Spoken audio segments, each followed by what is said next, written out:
La course aux armes nucléaires semble bel et bien relancée.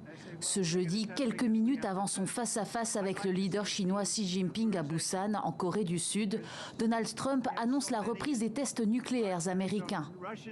Tous procèdent à des essais nucléaires. Nous possédons plus d'armes nucléaires que quiconque et nous ne faisons pas d'essais. Vous savez, nous les avons arrêtés il y a des années, mais puisque d'autres en font, je pense qu'il est approprié que nous en fassions autant.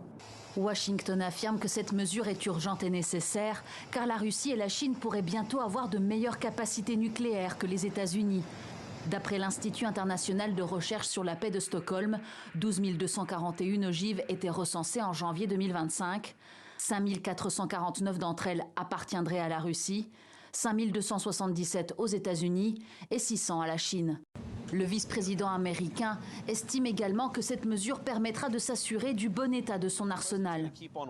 Il est essentiel pour la sécurité nationale américaine de veiller au bon fonctionnement de notre arsenal nucléaire. Cela fait partie intégrante d'un programme de test. Soyons clairs, nous savons qu'il fonctionne correctement, mais il faut assurer une surveillance continue. Et le président veut simplement s'en assurer.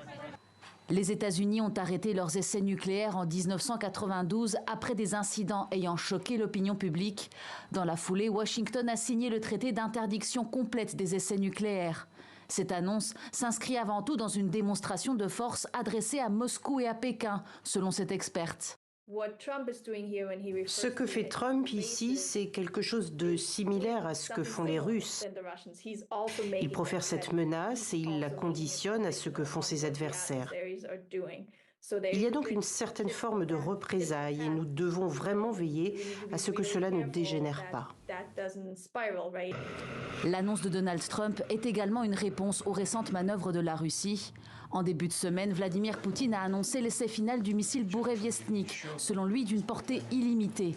3 jours plus tard, il avait fait état de l'essai d'un drone sous-marin Poséidon, compatible avec des charges atomiques.